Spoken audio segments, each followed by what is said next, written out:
Namaste. Welcome to Satsang today.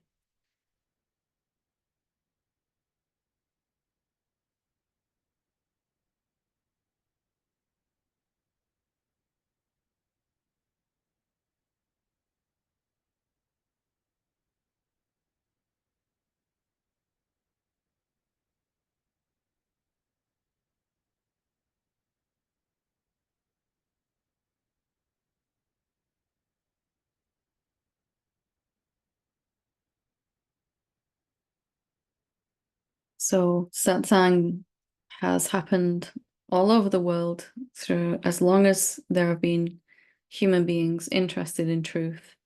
There has been Satsang.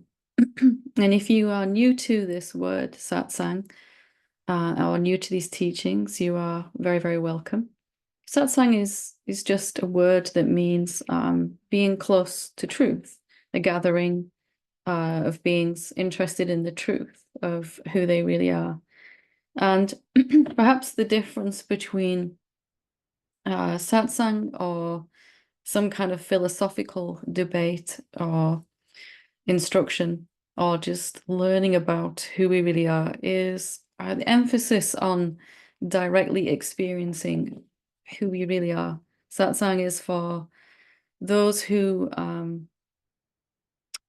whose life has taken them to a point where living as an imaginary separate person,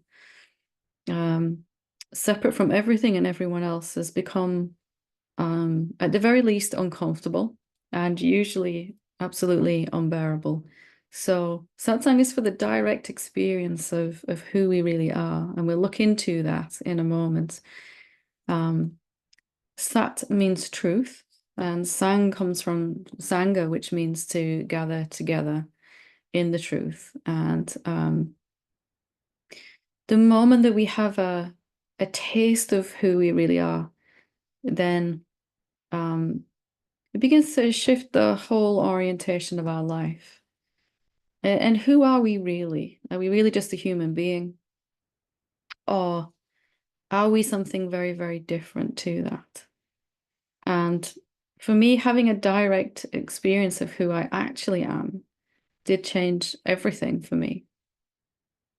Until that point, it was just more stuff I was learning up here, knowledge stored up here, attending satsang, etc., following different teachings, teachers. But when we have a direct experience, become aware of something about us, a greater dimension of our being that perhaps we haven't really accessed before, something that isn't actually a person and can be very different to what we thought ourselves to be. It can change the course of our whole lives. And even if we're drawn to satsang, and we know that technically or logically, we know mentally even that we're not really a human being only. We are this too. None of this is excluded in this seeing. But to actually experience it can be something quite different. And it's a beginning of exploration and discovery. The end of seeking is the beginning of discovery and the beginning of finding out and diving deeper and deeper into the fact that we're not really what we think we are. So let's have a look into that now. And we're just going to do a meditation, a guided meditation we'll do together. So if you want to make sure that you're sitting reasonably comfy at least, and you can do this with your eyes open or closed. You don't have to close your eyes unless you want to. And we're going to use the word consciousness. We're going to call this real one being consciousness. And it's the truth of who we all are, the deepest call beyond the mind and body, and yet inclusive of the mind and body. We're going to call it consciousness. We could call it presence, divinity. We could say awareness. We could call it silence, subjectivity. We could call it beingness, I amness, many, many names. This now moment, among others. I'm going to use consciousness today, and we're just going to bring ourselves to be conscious of our consciousness, because most times as human beings, we're conscious of something else we're looking at.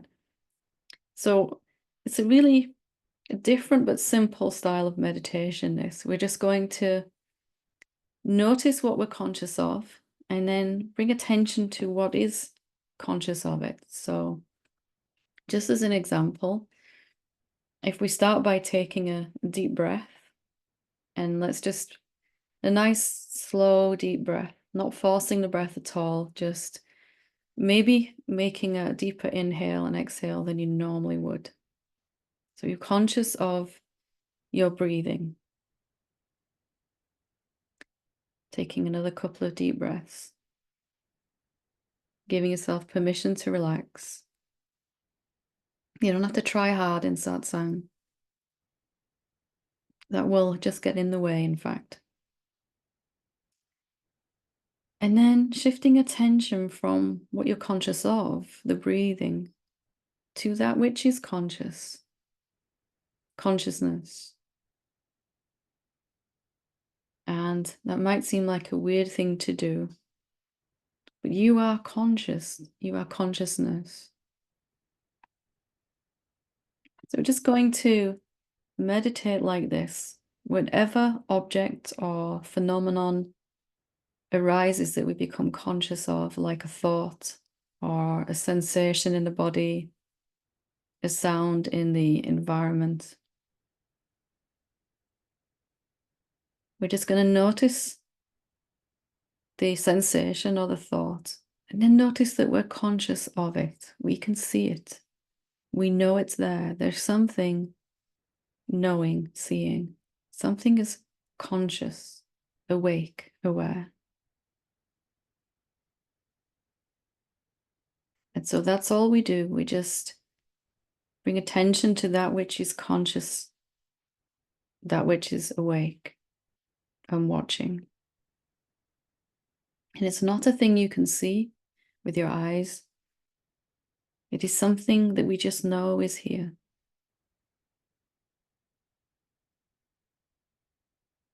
Every time attention moves back to some phenomenon, thought or a sound in your environment, an ache or an itch or a sneeze, a thought, a memory,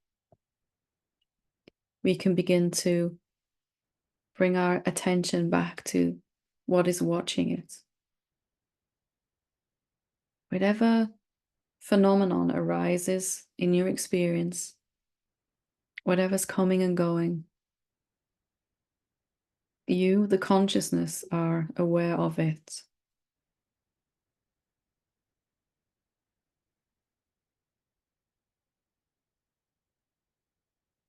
So simply using the phenomena to point us back to the consciousness.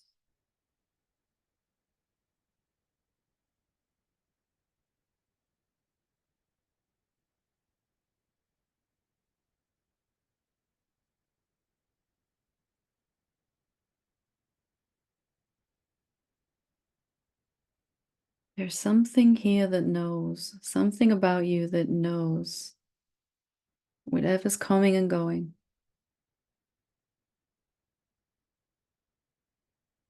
It watches the coming and going.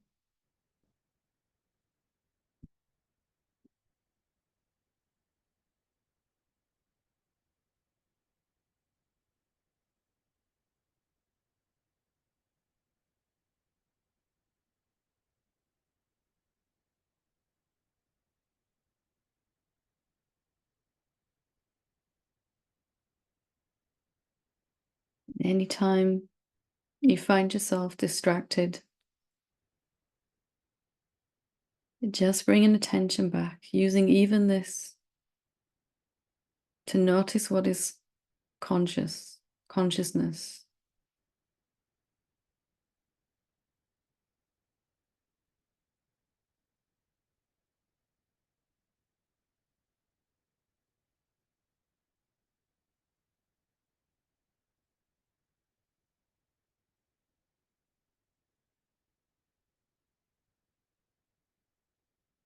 We don't have to keep attention on consciousness. It will wander away to watch a thought or an emotion or a sensation. Just bringing it back is enough. Again and again.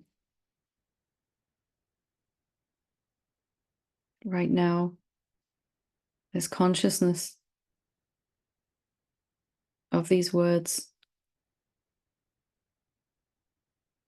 of your body,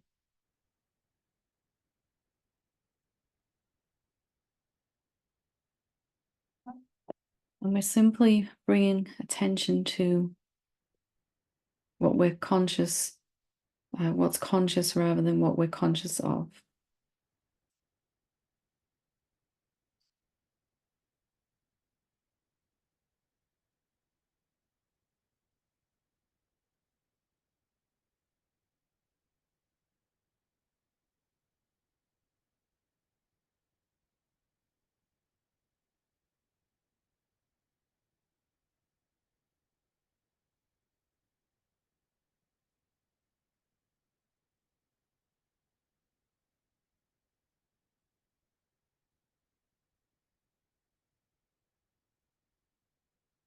Most times, all of the attention goes to what we're conscious of, the coming and going of manifestation, and very little attention to what is watching.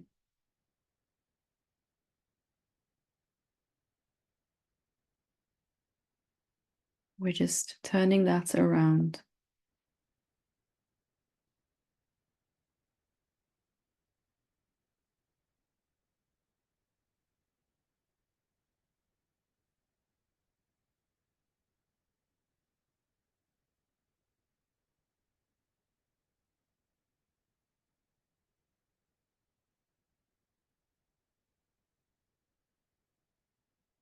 What is it that sees? What hears these words?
Anytime that you feel a little lost, just bringing attention back to what is watching, that feeling of being lost. Something knows, something sees.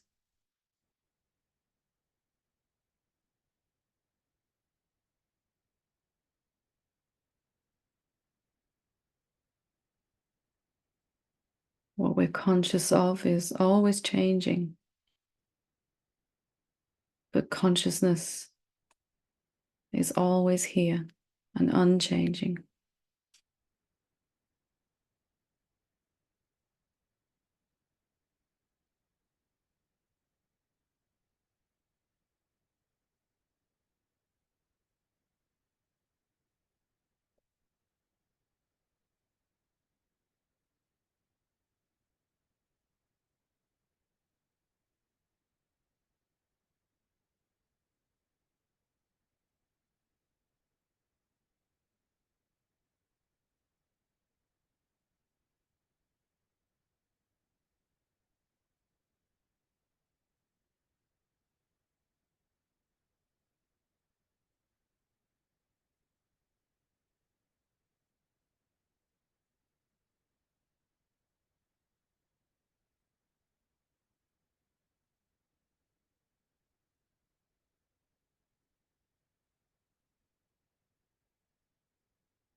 Just bringing attention back to what is seeing.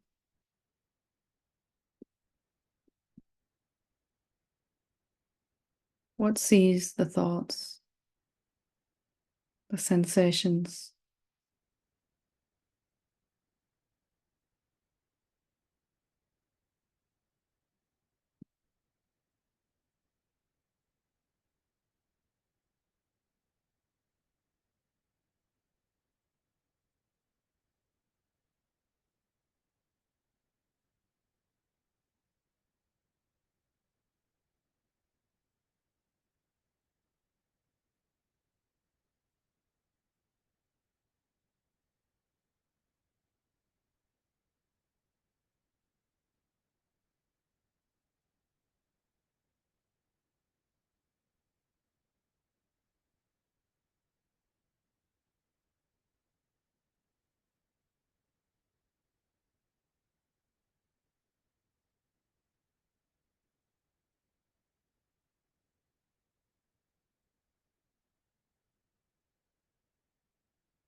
If you get lost at any moment, just bringing attention back to consciousness itself.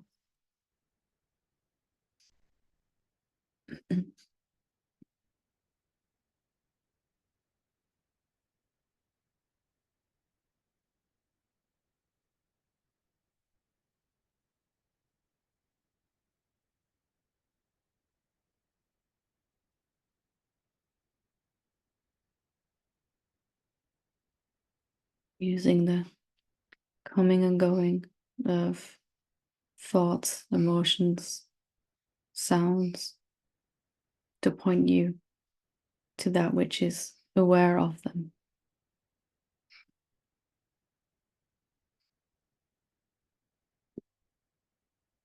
So we're not fighting with thoughts. We're simply noticing and then noticing that we're conscious of them.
Just spending some time getting to know our real self,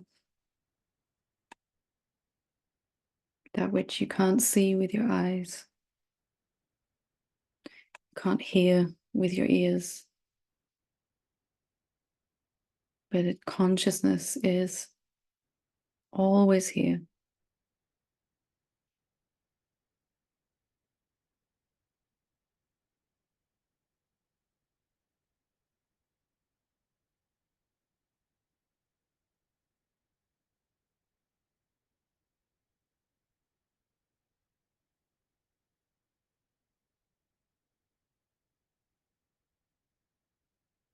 We're simply becoming conscious of our consciousness.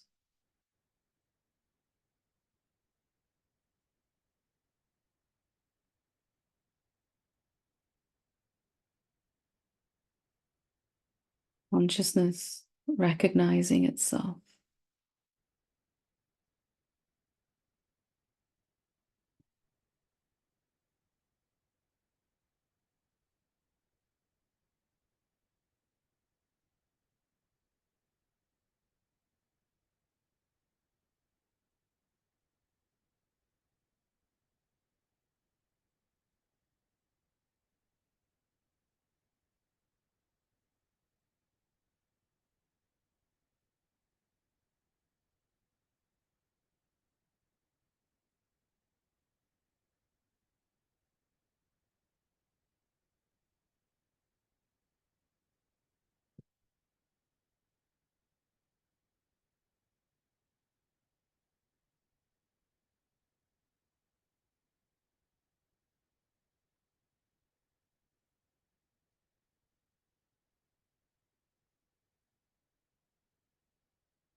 So in a few moments, we'll bring this meditation to a close. And as we do, as we move into the next part of the satsang, we can keep bringing attention back to this that is real. Bringing attention back to this that is unchanging about us.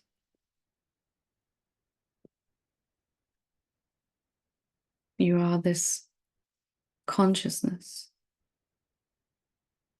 and the sense of a someone with all its struggles and suffering is being watched from consciousness itself.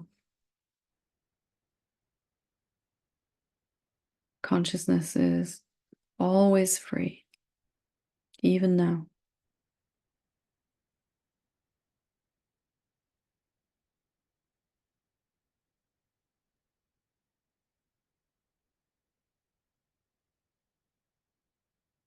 So whenever you're ready, and if you want to, open your eyes, have a stretch, have a move.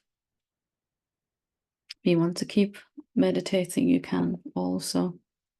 Thank you.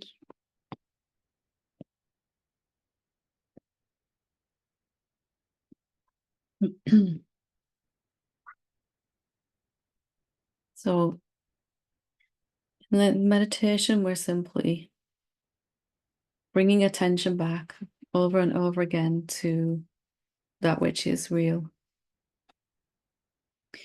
And as we simply do that consistently, not trying to keep it there, you don't have to make attention stay anywhere. You're just bringing it back to the real. And gradually attention starts to prefer to hang out, looking at the consciousness rather than being always outwardly focused on some phenomenon, usually a thought. A thought is external to consciousness. Consciousness is infinite and always here. So I'll read some questions that have been sent in. 2 questions that have been sent in. And if anyone would like to ask a question, we'll take up to 4 questions here live. I'll come to you after these questions. Okay, we'll take those 5 hands.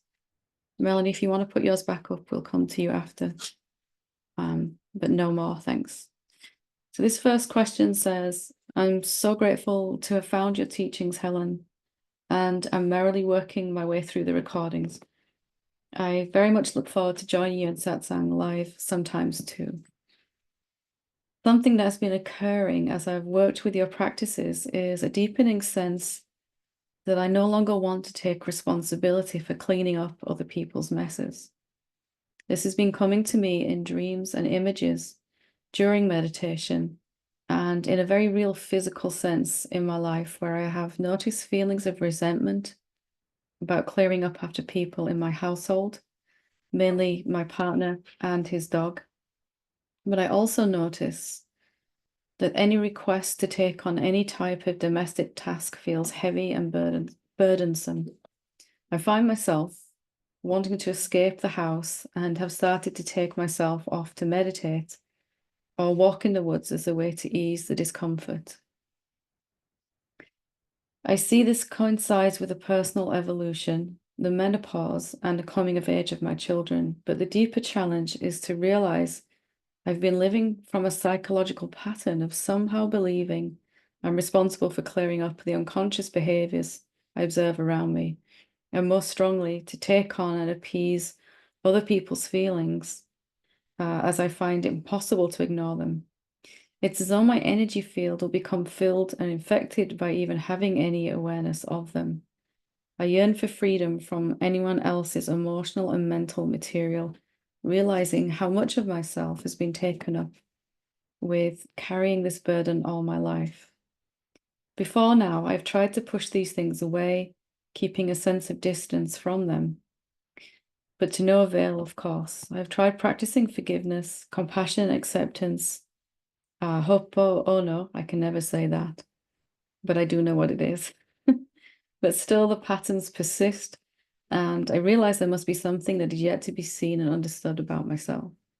I would be so grateful if you might be able to shed some light on how I might begin to turn this around. I'm having some positive shifts in many other ways working with your practices, but this one thing seems much more difficult to see clearly for myself. Many thanks for all you do. So, any problem we have with another being is coming from the sense that there are other beings. And it'll become more and more problematic as we are waking up to the truth of who we are.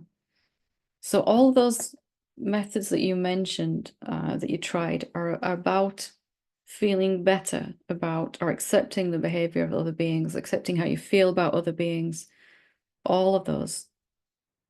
So the only thing that stopped this finally for me was to really inquire if there are any other beings at all. So if I'm sat in a room with lots of other people, how many beings are in that room? Most people would say more than one. But do we really know that? Or if I'm living in a house with several beings, how many beings are actually there? Only one.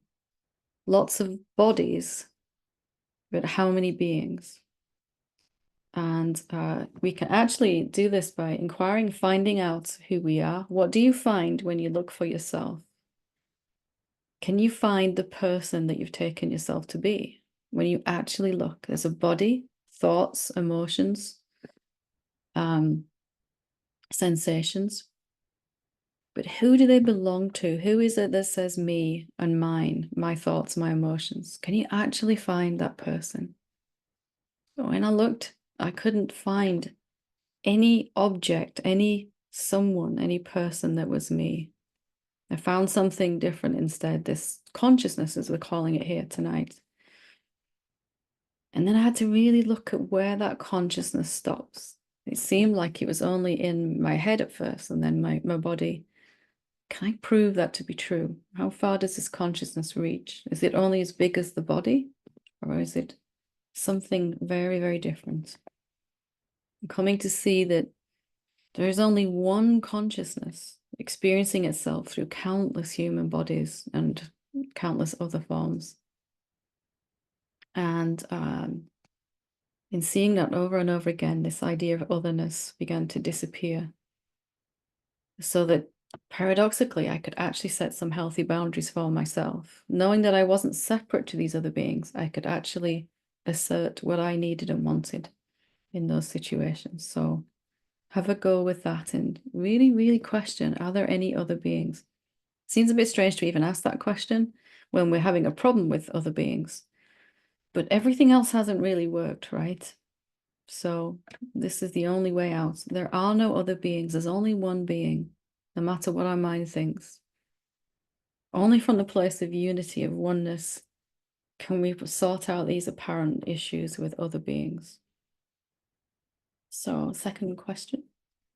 Dear Helen, since intensifying my spiritual work in the last 10 years, I've come across a physical symptom of an energy blockage that seems to be deep existential fear, coming from a very early age, as well as thoughts of impending physical danger. The symptom itself has been intensifying over the last decade as dental problems, such as split teeth and loss of jawbone.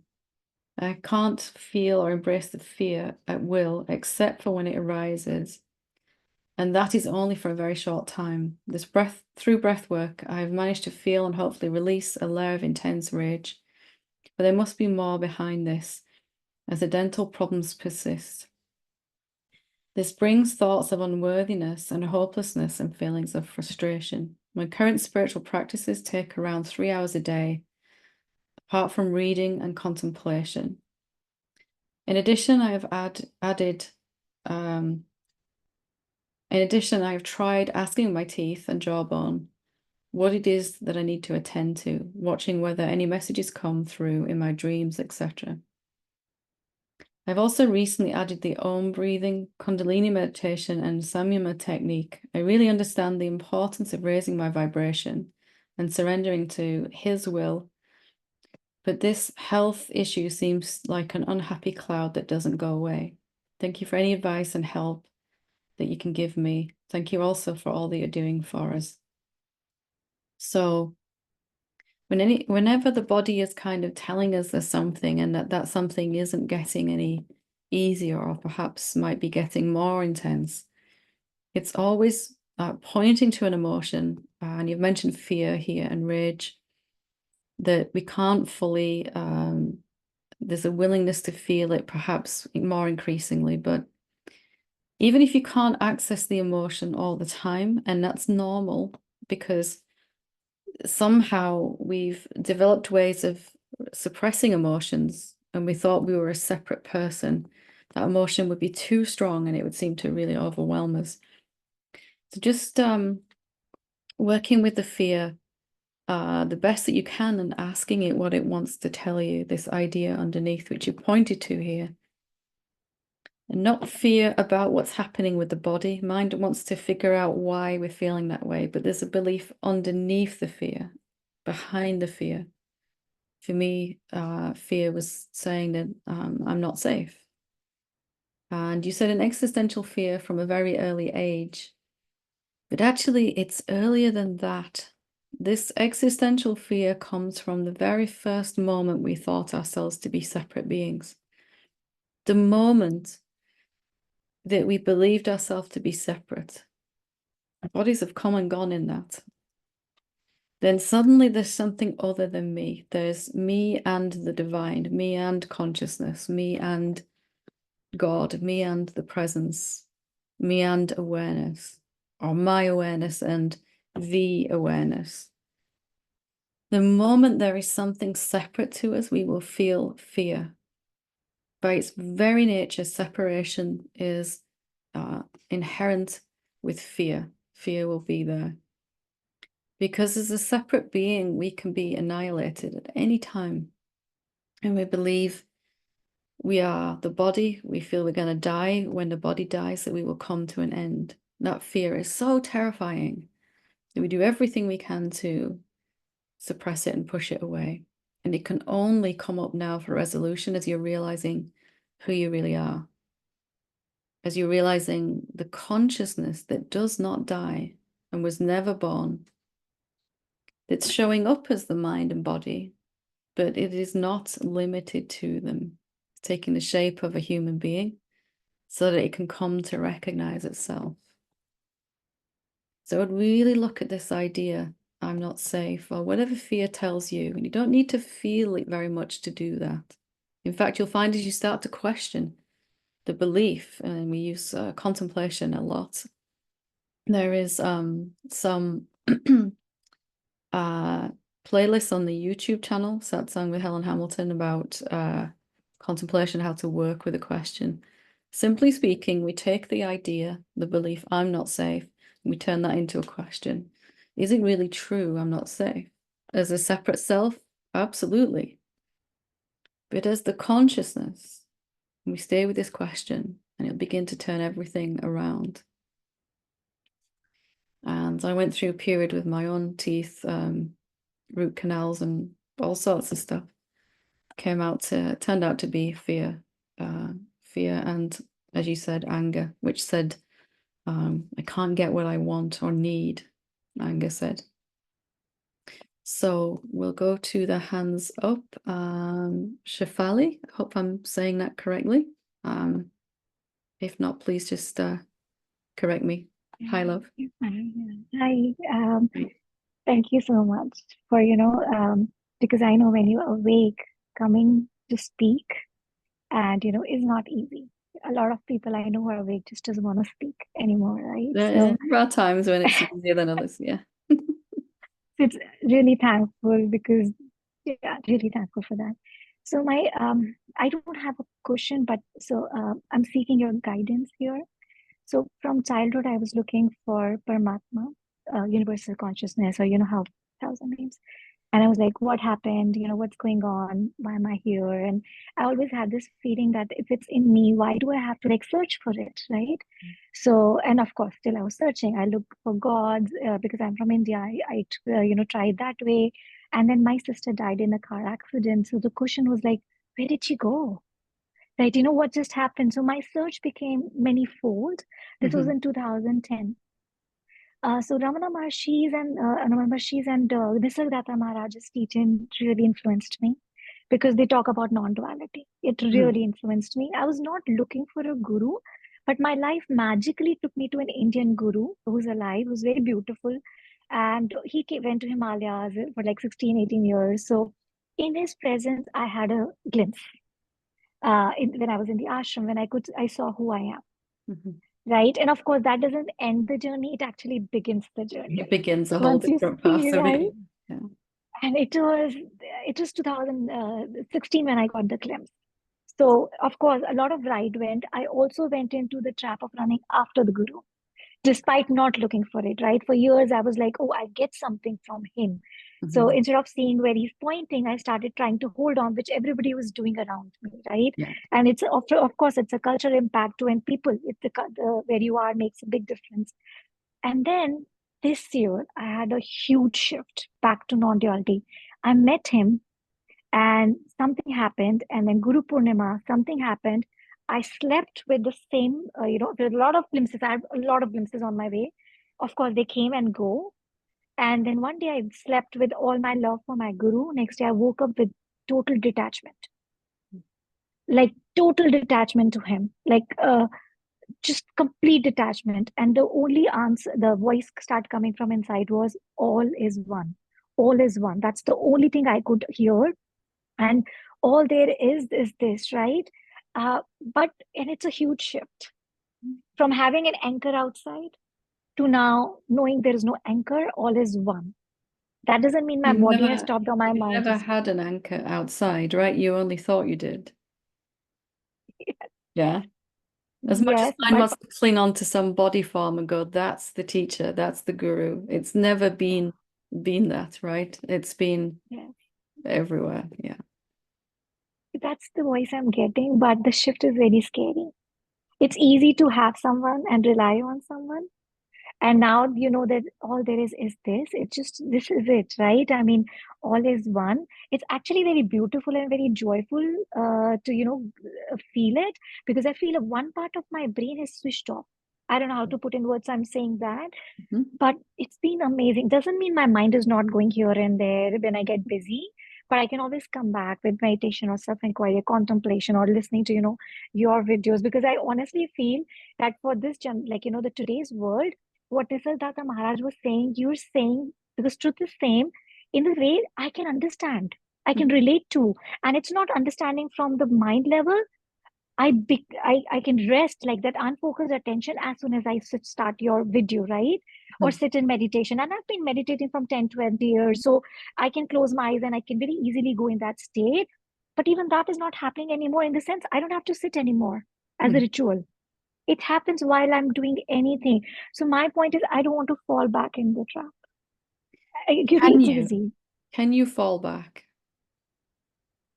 Take a moment. It- Take a moment and Mhm. experience who you really are before you answer that question. Can you fall back from here?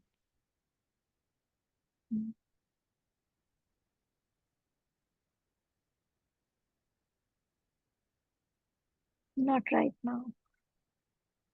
Can you ever? But I can get lost in the story, right? Even if attention goes to stories, story comes up and attention goes right to that story. Has anything happened to you?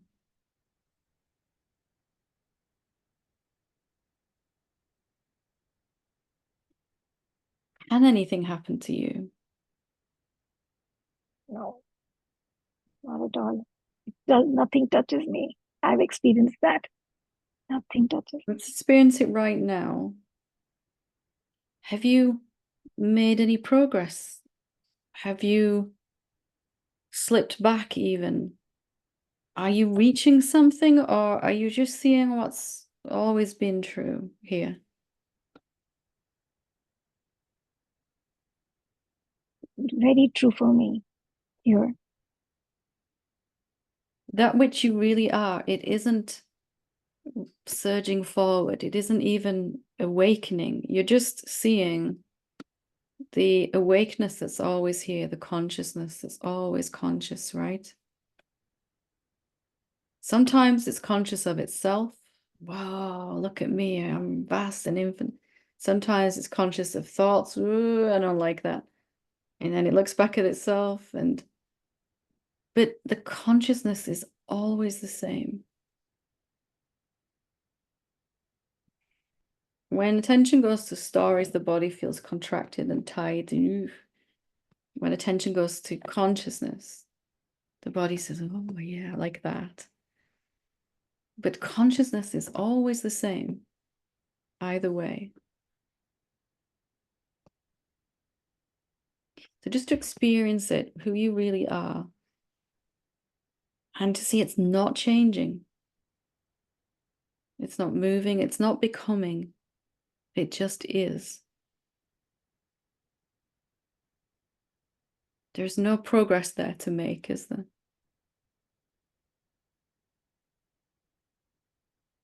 It's never achieved anything, consciousness. And that's Don't you terrible think to the so? mind, but to the consciousness, it's like, whoa, Yeah, so freeing. yeah.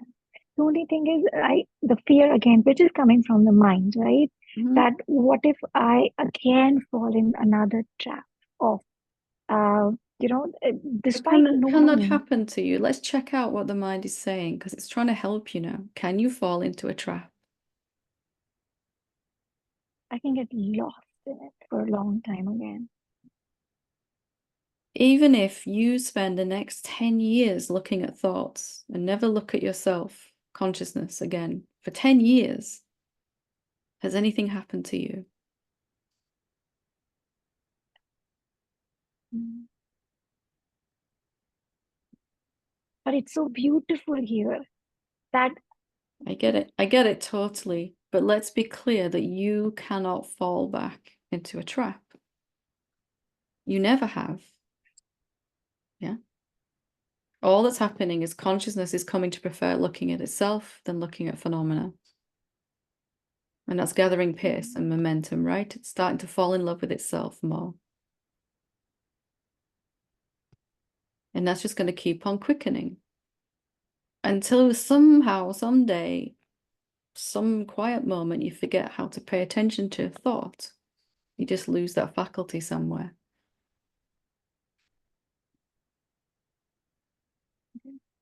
Mind brings these problems to us for us to examine because it can't do it on its own. It needs us to look, right? It needs us to check it out like we just did. And it will bring some more stuff, you know?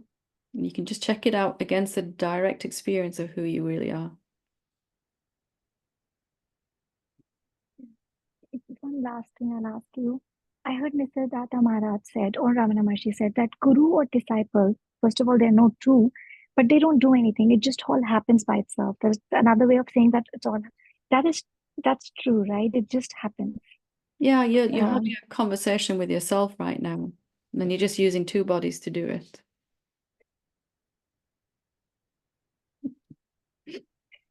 but these two words are very joyful. I'll Yeah, stick to consciousness, it loves to talk about itself, right?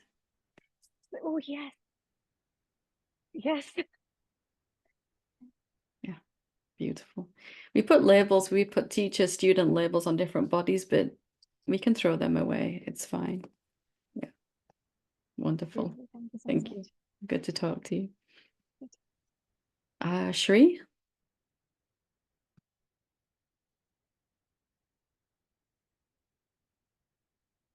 Oh, Hi, love. sorry. Hi. How Hi, you Helen. How are Hi. you? I'm good, good. How are you? I'm doing well.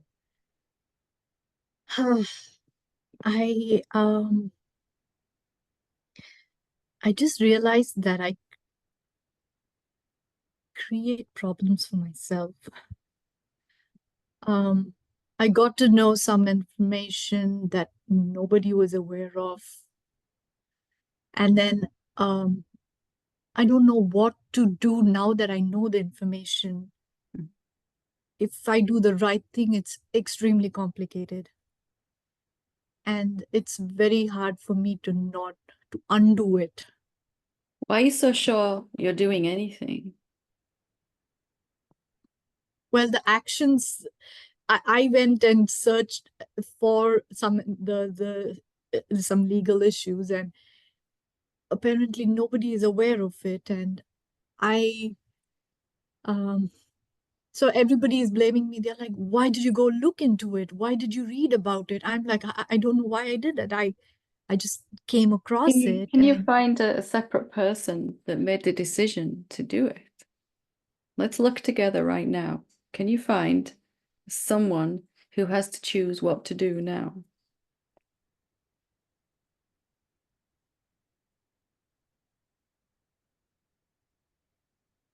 Feels like when I'm searching for it, there is nobody. But the moment I stop searching for it, it comes from somewhere. When you say it comes from somewhere, you're really just talking about a feeling, aren't you? It seems to be there's a person there. Let's look again now. Is it there now? Just this body. How about now? Still not there?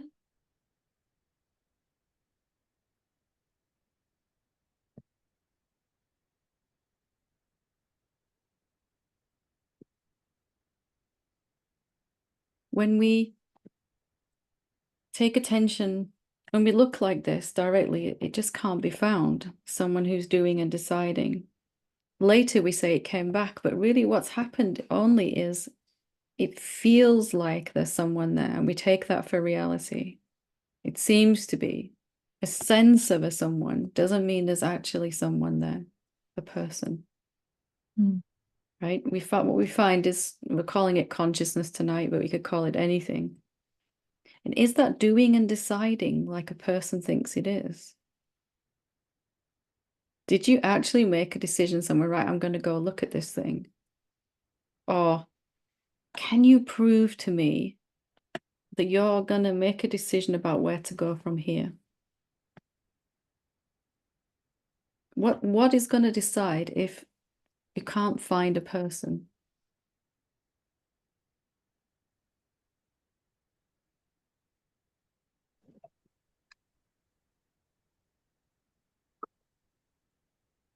Then why am I the only person who finds it and complicates things? Why is this consciousness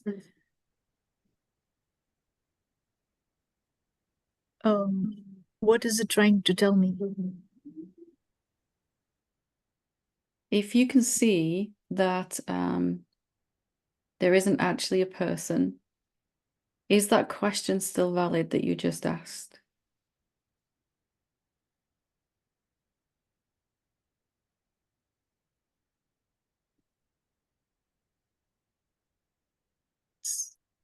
Consciousness is asking consciousness about consciousness. And consciousness becomes fascinated with the idea of being a someone for so long that it automatically defaults back to someoneness, imagining itself to be a someone. So we just looked and didn't see a person. The very next thing it does is say, yeah, but why am I the only one that complicates things? The only person that complicates things. But if we look, we can't find that separate being, right? What does it mean then if you're not a separate being? How does that change this situation? Do you have to find a way to resolve it? Or is it not just going to resolve itself?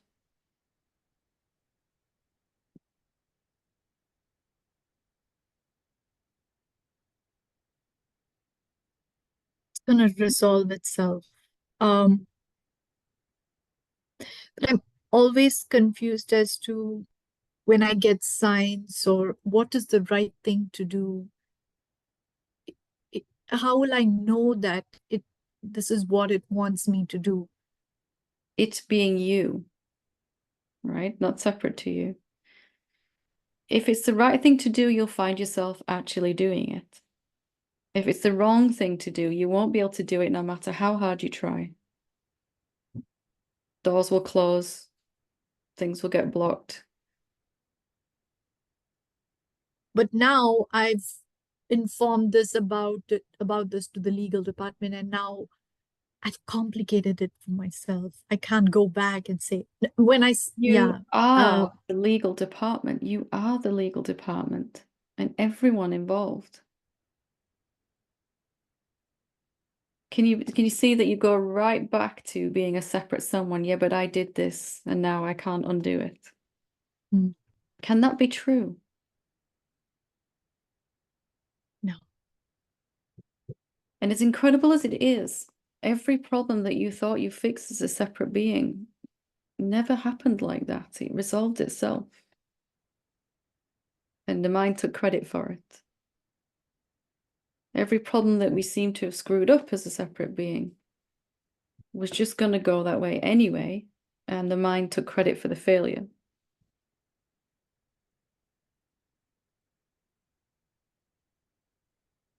How can I be kind to myself? That's a good question. This is a good way to start, right? By realizing you've never made a right or wrong decision, not as a separate being. All guilt, all shame, and everything disappear when you realize this deeply. All worry about the future, regret about the past, all gone in seeing this. And it's not like we're just going, you know what, I'm not going to do anything, because that's still coming from a separate self. It's trusting who we really are, the consciousness, to take care of everything, just as it has always been doing. Through and as you, because you are it. Consciousness appearing as all the other bodies involved in this knows what's best for all of the bodies involved, including this one. And it's working towards that if we can just kind of let go of holding on so tightly to this idea that we're a separate person managing our own existence, that we're separate to everyone else. So in such situations, the consciousness will work things out for itself. And always has. Always has. You're only coming to see how it's always been. It's always been this way. So it's about patiently just sitting there doing nothing. Patience is the most. Even that is coming from a separate self, right? An imaginary separate self. Just knowing and seeing again and again, I can't find a someone who has to fix this. I can't find them. Every time I look, I can't find one. I find only consciousness, awareness, whatever we want to call the real self. And that is what the essence of every being is, the same one essence. And that is moving towards the good of all beings. And all we have to do is recognize as often as we can that that is who we already are. If you want to do something, see who you are again and again and again. And it will, this idea of having to choose what to do, we torture ourselves with it. The right decision, the wrong decision, it will fall away.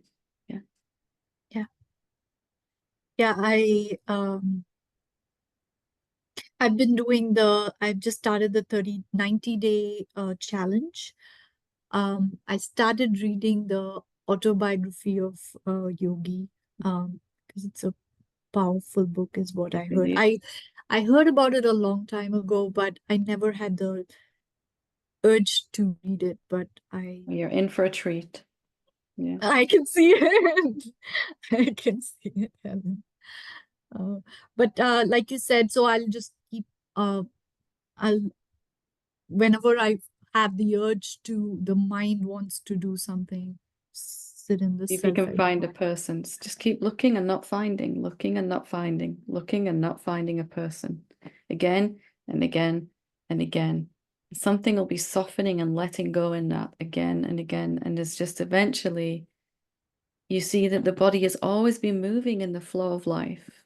We just could not see that while we're fixated on what to do or not do. Yeah. Wonderful. Thank you, Helen. Thank you. Take care. You too. Saima? I hope it's okay if I keep the camera off. Yeah, absolutely. So it was really nice to speak with you. I think it feels like it's been years, maybe it's less, but It has been a while, right? I can't remember how long, but yeah. yeah, but I watch your videos and and I'm always looking forward to the question and answer videos. So I'm with you. You're just not aware of me. And today the satsang schedule aligned with mine. And as I was listening, that guilt I was starting to feel like, oh, why don't I do this more often and stuff went away. Like it became, oh, I was reminded of like things are happening, things are happening as they should. And maybe it was meant that I go away and do all these other things and I kind of come back and yeah. And so while while while I was listening, I also realized I think you were once trying to show me or show us about how the space we're looking at is also not empty. Mm. And it's become such a normal thing to see that. And as you were answering someone, I don't remember who, about how you kind of see how things always have been. And it doesn't feel like, yeah, it does. It right now, I can hardly remember how I used to not see that, you know. And but then again, I'm also very aware that I'm still very much. I still see the separate self. But then I think about how maybe a year or 2 years ago, I would never have thought that I would say that. Yeah, of course, the space it's not empty. So it kind Yeah, of this is a very different conversation we're having this time, right?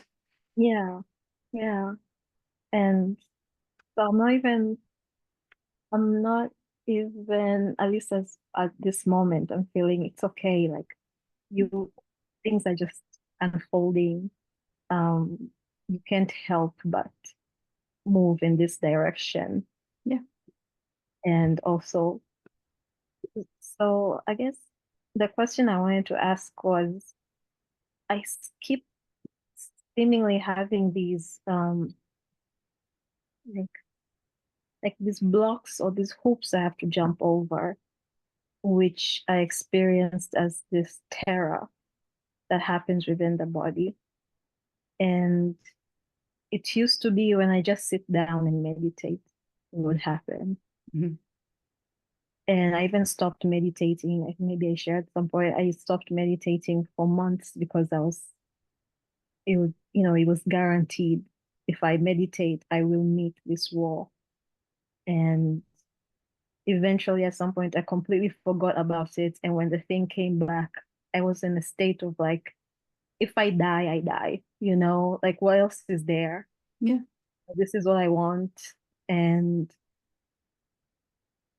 whatever is on the other side, it's either painful or it's not.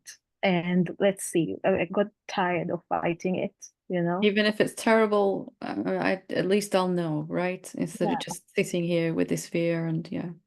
Yeah, and after a while, it just felt like an explosion, and the usual, like, all bliss, and I was just like, why does it always take this much? Like, why does it always take the fighting, the running, and all of that? But I still find myself again in that space now where some sort of spiritual practice has arisen, where I go and stand by a tree. I feel stupid saying this, but it just happened by itself. You should see me with trees. You wouldn't feel so stupid then, you know, having a whole conversation with them sometimes.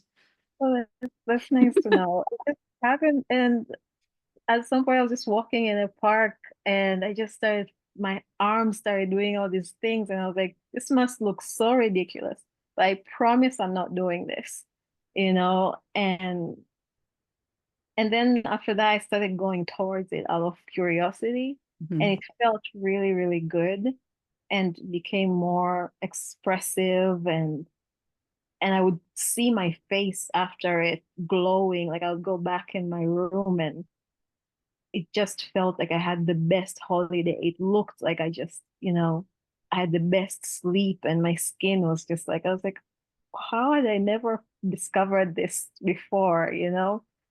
But now we've kind of moved from that honeymoon phase to where I go and it starts out that way until there's this pressure, this how do I explain it? It's like what happens when you kind of like open a champagne bottle, you know? It just comes out of nowhere, and I feel so afraid, and I kind of step out of it. Like I snap out of it, or I kind of like physically move away. And when I physically move away, I go, oh my, you know, that's the thing. You should sit in it. You should like trust that it's gonna be okay. But when it happens in that fraction of a second, all there is terror. Like, and yeah, so I was wondering if there's like a contemplation or something, or a baby step that I could like focus on. So you could start first by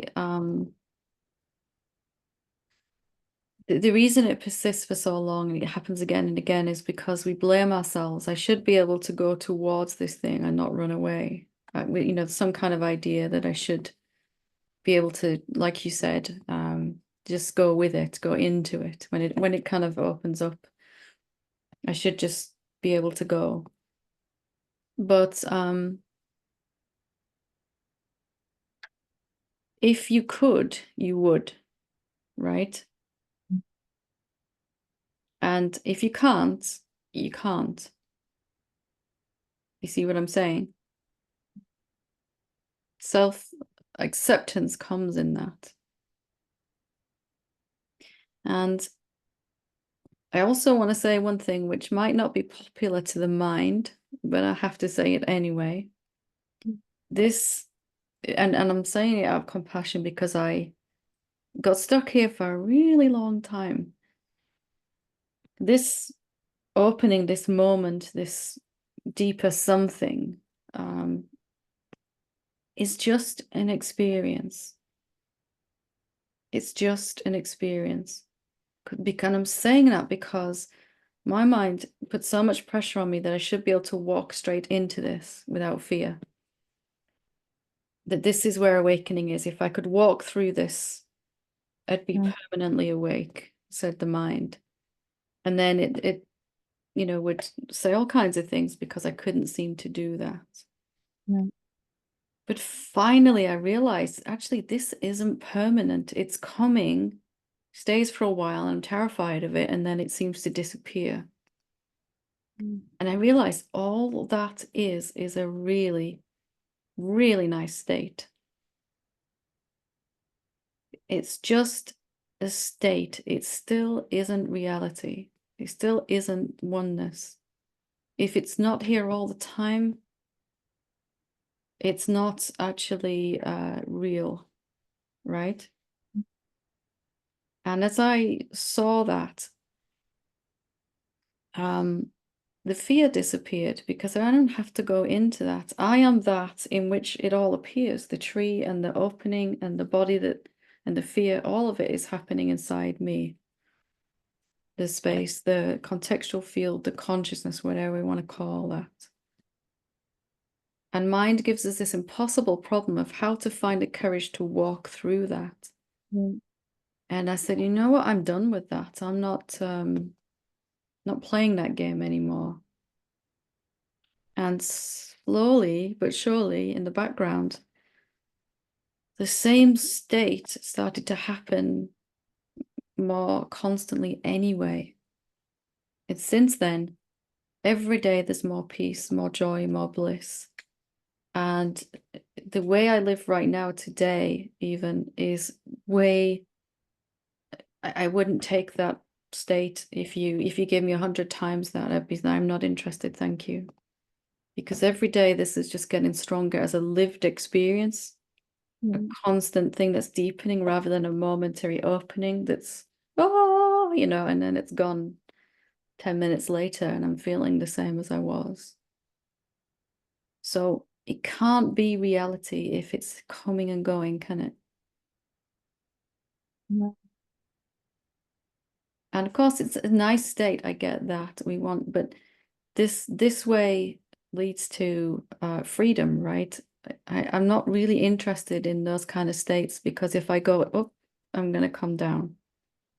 If I go down, I'm going to come up again, and I'm going to spend my life bouncing up and down. And we've all done that. There was something inside me that just said, you know what, I'm not really that interested in this.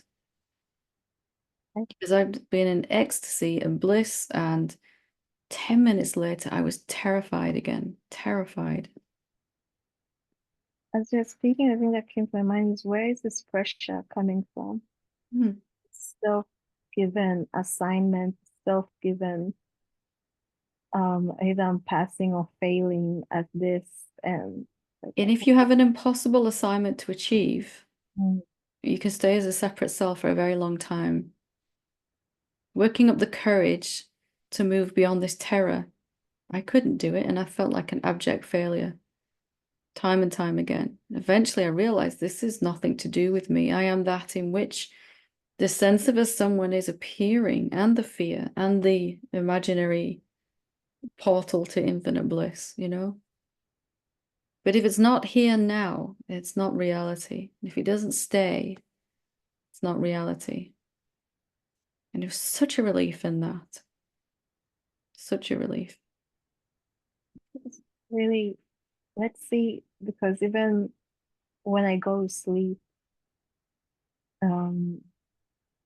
there's these moments also of like dropping into something, and it's like, oh, it's okay, and then the terror, you know.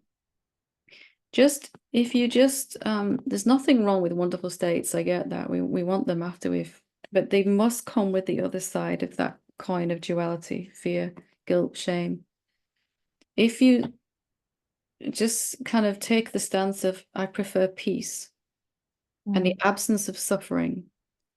Right now, peace and the absence of suffering is available. And if you choose that every time, there's a permanent equanimity and a stability that develops that then deepens into love and then bliss and then great joy. Sometimes even ecstasy, but it's not something that a separate being is feeling. It's just something that's in the atmosphere wherever you are. It just follows the body and mind around. It's a way of being rather than a state that happens to you.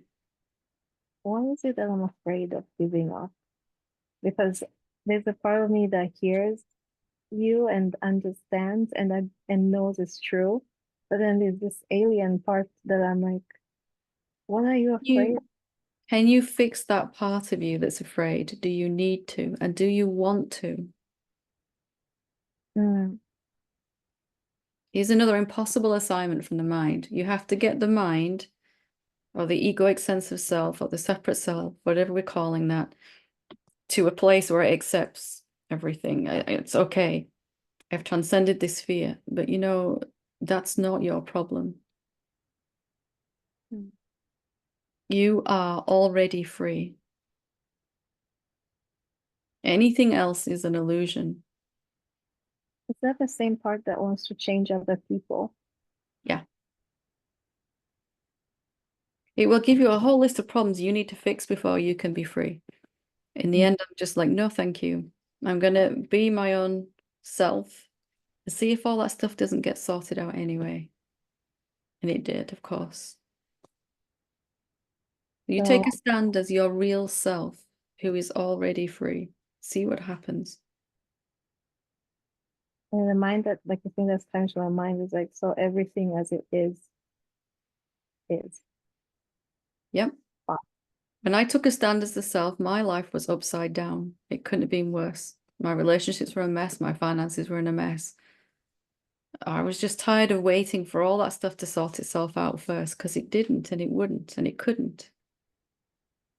Only from, and I'm not talking about ignoring it, but I wasn't waiting for awakening to fix that stuff anymore. I just want to stand as who I am because it's who I am. And then from there, it all got resolved and turned back. What I was trying to achieve as a separate being got done anyway.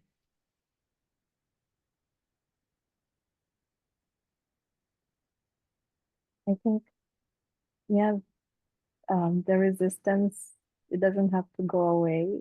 It just, because there's an awareness of both the peace and Yeah. and then there's the awareness of the resistance. And so If I could find my mind right now, it'd still be telling me the exact same things as last time I heard where it was. But it's fine. I don't need it to change, okay? Neither do you. oh, this was really nice. Enjoy. Lovely to talk to you. Thank you. Last but not least is Melanie. Yeah, Hello. hi there. I kind of would like to hear again what you said consciousness was, because I used to think that my mind observed my seeing, and that my mind it would see. Maybe I'm going to say would see consciousness, would see God, that my mind would choose God. But now it's like, it seems like even that when I say, where am I? It seems like my mind is answering the question. But now I'm getting that it seems like, no, not my mind, consciousness. Something So sees I'm just even the wondering, mind, right? what? Something sees even the mind. Well, that's what I'm questioning. I Mm. used to think it was my mind that saw the mind, like consciousness sees the consciousness. So I don't know whether it's just semantics or I don't know. If you close your eyes right now, and everyone can do this right now, everyone close your eyes, you can see that you can't see anything, right?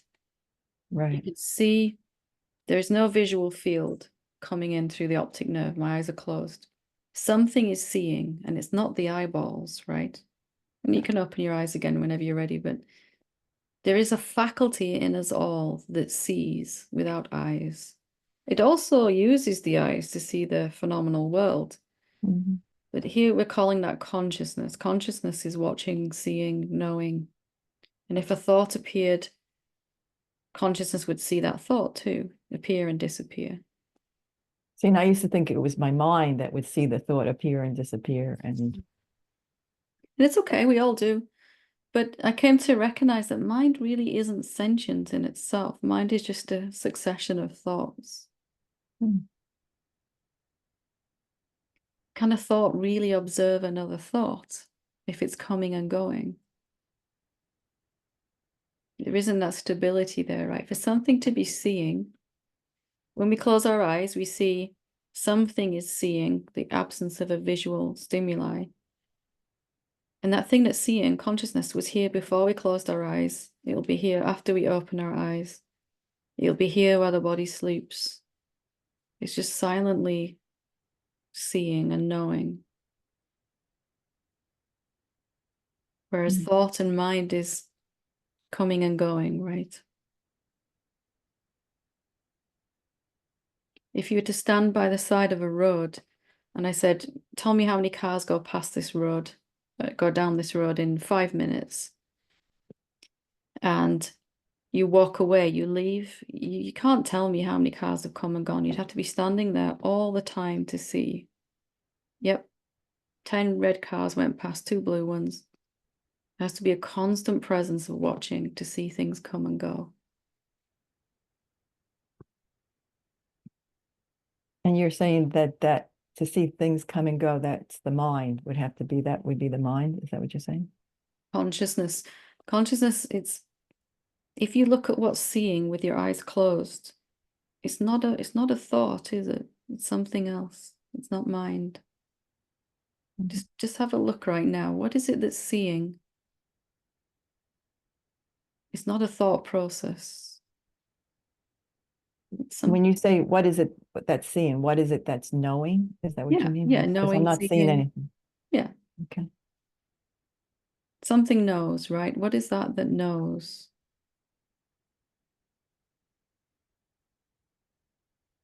Right. I might have in the past said my mind. My mind knows, but it's the mind. I think what you're saying perhaps is that the mind is a lot of thoughts. Yeah. And consciousness is what I'm seeing now. Yeah. And it's not an object, is it? You can't really sort of point to it, consciousness. You can't say, I could pick it up or move it around. It's definitely here, knowing, but it's not the same as mind. So it's good to recognize the difference. Mm-hmm. And with mind, it seems like the mind has two different voices, and somehow the mind has to choose the correct voice over the negative voice. Mm. But with the consciousness, there's just none of that. It's just observing. Yeah. Okay. It just sees both of those voices from a place of equanimity, right? It's not really having an opinion either way. Okay. Thank you. Wonderful. Thank you. Thank you. Wonderful. What a beautiful place to leave it for today. Thank you for all your wonderful questions here and that you sent in as well. Just in case you don't know, if you have something you'd like to ask, you can send it in and they're read out anonymously. Either because you don't want to bring it up here actually live on Zoom, or you can't make the satsang live, you're watching it later, you can go to helenhamilton.org and look up the satsang on there, and there's a little form you can fill in just to put a question in there or something that you're struggling with. So thank you for being here in satsang today. Namaste.